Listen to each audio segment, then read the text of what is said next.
ये ऐसी कहानी है जहां शादी तो हो जाती है, लेकिन अपनी ही बीवी से मिलने और सुहागरात मनाने के लिए उसे जिंदगी के सबसे मुश्किल इम्तिहानों से गुजरना पड़ता है।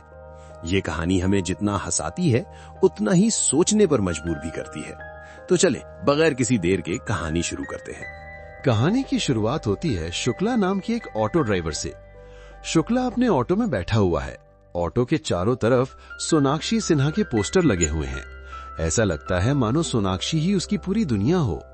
तभी एक अनजान आदमी आकर उसके ऑटो में बैठता है और पूछता है, भाई साइन चलोगे? शुक्ला पहले मना कर देता है। वो कहता है कि साइन से लौटते वक्त सवारी नहीं मिलती, लेकिन वो आदमी वापसी का किराया भी अलग से देने का वादा करता है। पैसों का नाम सुनते ही शुक्ला मान जाता है। साइन पहुंचने पर शुक्ला 175 रुपए किराया मांगता है। तभी वो आदमी कहता है, भाई अभी पूरे पैसे नहीं हैं, ऊपर से लेकर आता हूं। शुक्ला उसकी बातों पर भरोसा कर लेता है और वहीं खड़ा होकर उसका इंतजार करने लगता है। वक्त गुजरता जाता है, लेकिन वो आदमी वापस नहीं आता। काफी देर बाद शुक्ला समझ जाता है कि उसके साथ ठगी हो चुकी है। मायूस होकर वो सड़क किनारे एक चाय की दुकान पर बैठ जाता है। चाय वाला उसे देखकर पूछता है, क्या तुम्हें भी इसी ने ठगा? शुक्ला हैरान रह जाता है। तब चाय वाला बताता है कि वो आदमी अक्सर बीमार मां का बहाना बनाकर ऑटो वालों को बुलाता है और पैसे दिए बगैर भाग जाता है। शुक्ला के चेहरे पर गुस्सा और बेबसी साफ झलकने लगती है। शाम को शुक्ला अपने दोस्तों के साथ छत पर बैठकर शराब पी रहा होता है। दोस्त मजाक उड़ाते हुए कहते हैं, अरे शुक्ला, तेरी शादी हो रही है, अब तो तेरी लाइफ खत्म। और फिर शुक्ला से पूछते हैं, वैसे बता सुहागरात का क्या प्लान है? शुक्ला गुरूर से सीना चौड़ा करके कहता है, मैंने बहुत सी ब्लू फिल्में देखी हैं, मुझे सब पता है। लेकिन उसके दोस्त फिर से मजाक उड़ाते हैं, अरे तू तो ब्राह्मण है, तूने तो आज तक किसी लड़की को छुआ भी नहीं होगा। ये सुनकर शुक्ला को हल्का सा गुस्सा आ जाता है। वो संजीदा होकर कहता है, अगर मैं किसी लड़की की इज्जत करता हूँ तो इसमें बुराई क्या है? मैं अपनी बीवी को किसी की भी गंदी नजर से बचाऊंगा, चाहे वो मेरे दोस्त ही क्यों ना हो। कुछ दिनों बाद शुक्ला की शादी लक्ष्मी नाम की एक खूबसूरत लड़की से हो जाती है। लक्ष्मी जैसे ही घर में दाखिल होती है, घर छोटा होने के बावजूद पूरा मोहल्ला उसे देखने उमड़ पड़ता है। शुक्ला की मां बच्चों को बाहर भगा देती है और साथ साथ शादी के अखराजात का ताना भी मारती है। फिर लक्ष्मी की तरफ देखकर कहती है, जा एक गिलास पानी ले आ। लो, पहले दिन से ही काम शुरू। शुक्ला ये सब देख रहा होता है। उसे हल्का गुस्सा आता है और वो मां से कहता है, अभी तो ये नई आई है, थोड़ा आराम तो करने दो। मां झिल्लाकर जवाब देती है, अगर इतनी ही दया आ रही है तो तू ही ले आ। लक्ष्मी बगैर कुछ कहे पानी लेने चली जाती है और फिर चाय बनाने के लिए बावर्ची खाने में पहुंच जाती है। शुक्ला के वालिद टीवी पर सीरियल लगा लेते हैं और मां भी उनके पास बैठ जाती है। घर की असली हालत धीरे धीरे सामने आने लगती है। अब सीन कट होता है बावर्ची खाने में। लक्ष्मी पहली बार चाय बना रही है। उसके चेहरे पर घबराहट और नएपन का एहसास साफ झलक रहा है।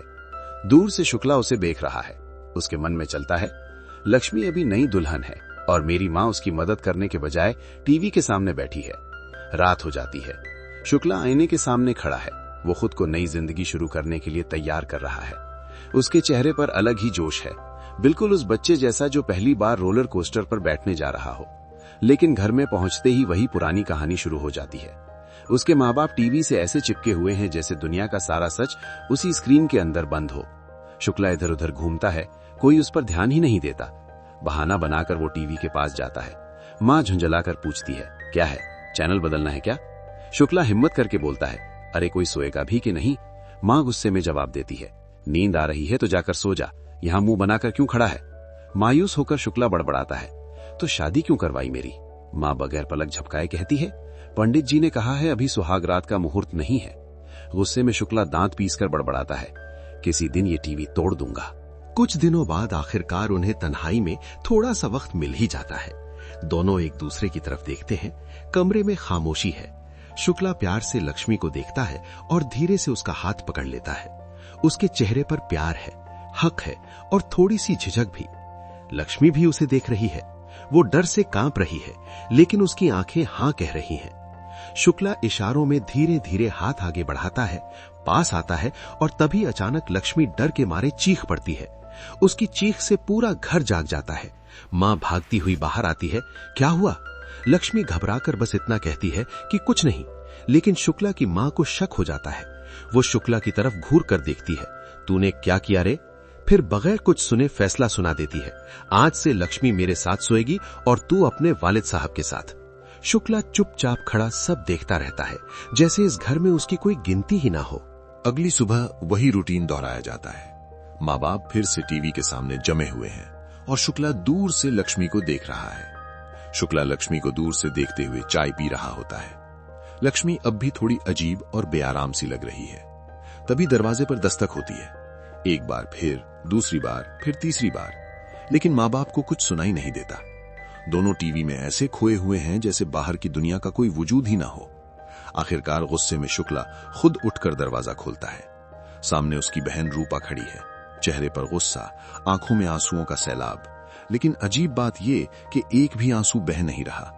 अंदर आते ही वो जोर जोर से रोने लगती है। शुक्ला उसे हैरानी से देखता है। रूपा रोते रोते कहती है, भैया, जिस घर में आपने मुझे भेजा था, क्या आपने कभी जाकर वो घर देखा भी था? फिर वो अपने शौहर सुनील की शिकायत करने लगती है। वो तो अपनी मां का गुलाम है, मेरी एक बात तक नहीं सुनता। शुक्ला धीरे से पास आता है। अरे ऐसे क्यों रो रही है, क्या हुआ? रूपा सिसकते हुए बताती है, मेरी सास दिन रात ताने मारती है, कहती है अभी तक बच्चा क्यों नहीं हुआ, और इस बार तो सुनील ने मुझे थप्पड़ भी मारा। शुक्ला जज्बाती हो जाता है और बहन को समझाने की कोशिश करता है। देख रूपा, लड़की की असली जगह उसके ससुराल में ही होती है। लेकिन ये सुनते ही उसकी मां भड़क उठती है। नहीं नहीं, अब ये नहीं चलेगा, वो चिल्लाकर कहती है, मैं कोई छोटी जात की नहीं हूं, ब्राह्मण हूं मैं, ब्राह्मण। हम दबकर रहने वाले लोग नहीं हैं। जब तक सुनील अलग घर नहीं लेता, मेरी बेटी वहां वापस नहीं जाएगी। शुक्ला बगैर कुछ कहे बस सर हिला देता है। ठीक है। सुबह होती है, शुक्ला घर से निकलने की तैयारी कर रहा है। तभी मां पड़ोस की औरत से कहती है, लक्ष्मी का ध्यान रखना, हम तीनों मार्केट जा रहे हैं। ये सुनते ही शुक्ला का मन चौंक उठता है। वो ठहर जाता है। शुक्ला के मन में एक उम्मीद जागती है, शायद आज थोड़ी सी प्राइवेसी मिल जाए। वो मार्केट की तरफ निकल पड़ता है और सोचता है कि लक्ष्मी के लिए कुछ खरीदे। पहले ख्याल आता है अंडर गारमेंट्स लेने का, लेकिन फौरन ही शर्मा जाता है।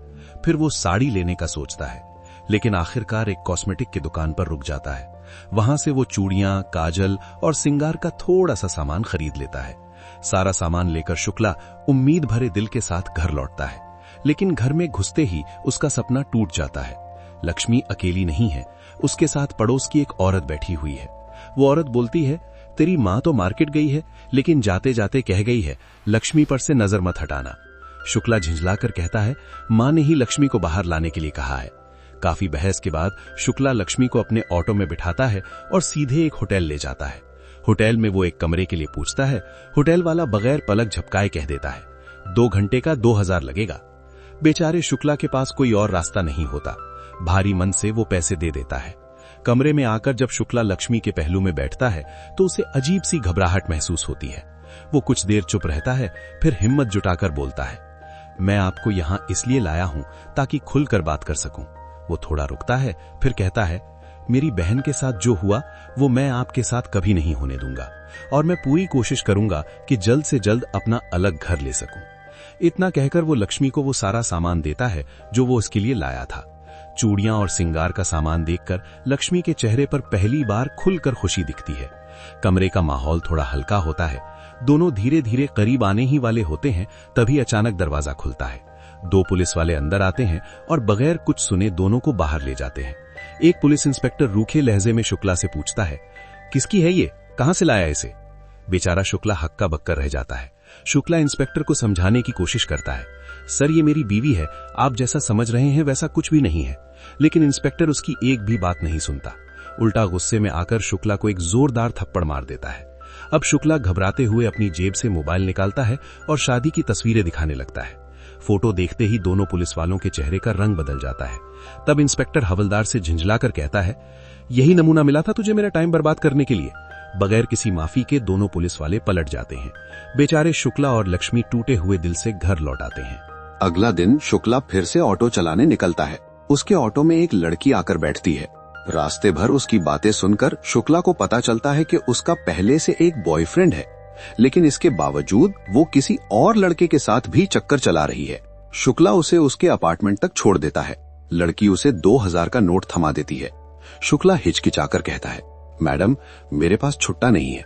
लड़की झुंझला कर बोलती है, छुट्टा नहीं है? ये तुम्हारा काम है छुट्टा रखना। शुक्ला पुरसुकून होकर समझाता है, मैडम रोज रखता हूँ लेकिन आज नहीं है, और वैसे भी आप ही मेरी आज की पहली मुसाफिर हैं। लड़की ताना मारते हुए कहती है, छुट्टा नहीं तो कराया भी नहीं। ये कहकर वो लड़की पलटती है और अपने घर की तरफ बढ़ने लगती है। शुक्ला फौरन ऑटो से उतरता है और घबरा कर बोलता है, मैडम आप मुझे वो 2000 का नोट दे दीजिए, मैं अभी इधर उधर जाकर छुट्टा ले आता हूँ। इतना सुनते ही लड़की का चेहरा बदल जाता है। वो तेज आवाज में कहती है, तुम्हारी हिम्मत कैसे हुई मुझे छूने की? क्या तुम मेरा फायदा उठाना चाहते हो? इसी वक्त वहां एक अंकल आ जाते हैं। लड़की फौरन रोने धोने का ड्रामा करते हुए कहती है, अंकल जी देखिए, ये ऑटो वाला मुझे बिला वजह छेड़ रहा है। रास्ते भर ऑटो के आईने से मुझे घूरता रहा। शुक्ला कुछ समझ पाता इससे पहले ही वहां उस लड़की का बॉयफ्रेंड भी आ जाता है। लड़की उसके साथ जाते हुए जहर घोल देती है। ऐसे लोगों की वजह से ही हम लड़कियां अकेली बाहर नहीं निकल पाती। अकेली लड़की देखी नहीं कि नियत बदल जाती है। और देखो, इसके ऑटो में सोनाक्षी के फोटो ठूस ठूस कर लगे हैं। ये सब कहकर वो लड़की बिना किराया दिए वहां से चली जाती है। शुक्ला वहीं खड़ा रह जाता है, बेइज्जती, गुस्से और बेबसी से भरा हुआ। रात हो जाती है। शुक्ला किसी सुनसान जगह पर ऑटो रोकता है।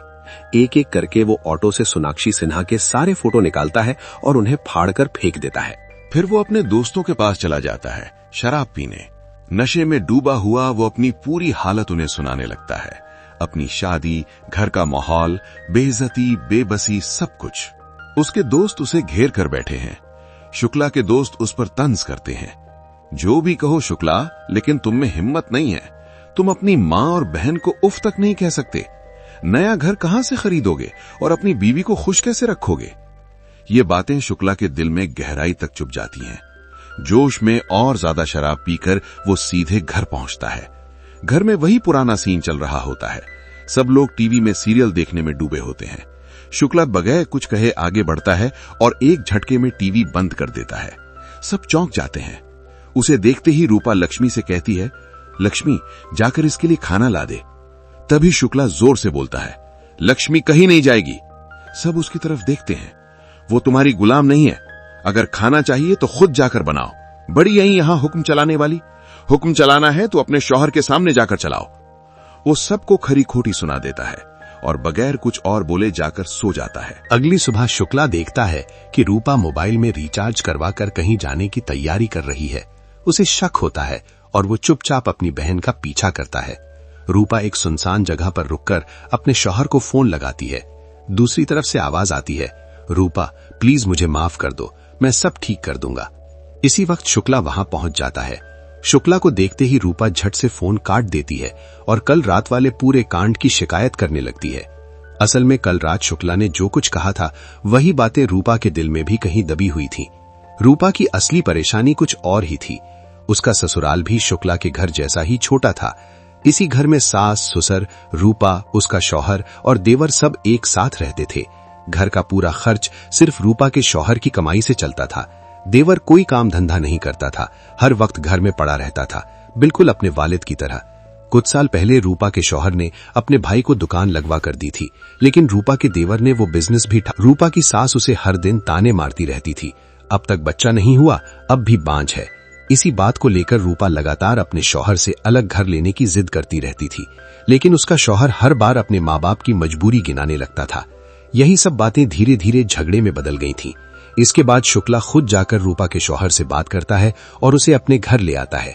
घर पहुंचते ही रूपा का शौहर शर्मिंदगी के साथ कहता है, रूपा मुझसे बहुत बड़ी गलती हो गई, मुझे तुम पर हाथ नहीं उठाना चाहिए था, प्लीज वापस घर चलो। लेकिन तभी रूपा की माँ बीच में बोल पड़ती है, मेरी बेटी कहीं नहीं जाएगी, अगर तूने इसका ख्याल रखा होता तो अब तक अलग घर ले चुका होता। बेचारा रूपा का शौहर चुप रह जाता है। वो अपने माँ बाप और बेरोजगार भाई की जिम्मेदारी के बोझ तले दबा हुआ था। इसी बीच शुक्ला अपनी माँ से साफ साफ कह देता है, अब दिशवारी क्या है, जब रूपा खुद उसके साथ जाना चाहती है तो उसे रोको मत। फिर वो आगे बोलता है, और माँ जरा खुद को भी देखो, तुम लक्ष्मी के साथ जैसा बर्ताव करती हो, हर वक्त उसी से काम करवाती रहती हो, वो भी किसी दूसरे घर की बेटी है। ये सुनकर घर में सन्नाटा छा जाता है। आखिरकार रूपा अपनी गलती मान लेती है और अपने शौहर के साथ उसके घर वापस चली जाती है। रात हो जाती है। शुक्ला ऑटो चलाते हुए घर लौट रहा होता है। तभी रास्ते में 3 लोग उसका ऑटो रोक लेते हैं। वो जिद करते हैं कि एक आदमी को फौरन अस्पताल ले जाना है, उसे बहुत तेज बुखार है। काफी मना करने के बाद भी वो बार बार मिन्नत करते हैं। आखिरकार शुक्ला मान जाता है और तीनों को ऑटो में बिठा लेता है। रास्ते में वो बहुत मुहज्जब और संस्कारी बातें करने लगते हैं, लेकिन थोड़ी ही देर बाद वो शुक्ला को एक सुनसान रास्ते पर ले जाते हैं। अचानक माहौल बदल जाता है। तीनों मिलकर शुक्ला को मारने पीटने लगते हैं और उसके पैसे छीनने की कोशिश करते हैं। और जिस आदमी को बुखार बताया गया था, असल में उसे कोई बुखार था ही नहीं। शुक्ला को समझ आ जाता है, आज फिर उसकी अच्छाई को उसकी सबसे बड़ी कमजोरी समझ लिया गया है। वो आदमी सिर्फ एक्टिंग कर रहा था। इस तरह बुरी तरह पीटकर शुक्ला किसी तरह अपने घर पहुंचता है। लक्ष्मी जैसे ही उसकी हालत देखती है, उसकी आंखें भर आती हैं। वो बगैर कुछ कहे उसे बिठाती है, उसके जख्म साफ करती है और मरहम पट्टी करने लगती है। आज पहली बार दोनों खुलकर बात करते हैं, बगैर डर, बगैर झिझक। लक्ष्मी प्यार से उसका ख्याल रखती है और शुक्ला को एहसास होता है कि उसे पहली बार सच में अपनापन मिला है। अगले दिन एक अजीब सा सुकून घर में महसूस होता है। टीवी बंद है, पूरा खानदान एक साथ बैठकर चाय पी रहा है। पहली बार सब अपने अपने दिल की बातें कर रहे हैं, बगैर ताने, बगैर चिल्लाहट। कुछ वक्त बाद शुक्ला लक्ष्मी को समुद्र किनारे ले जाता है। लहरों की आवाज के बीच दोनों बैठकर अपनी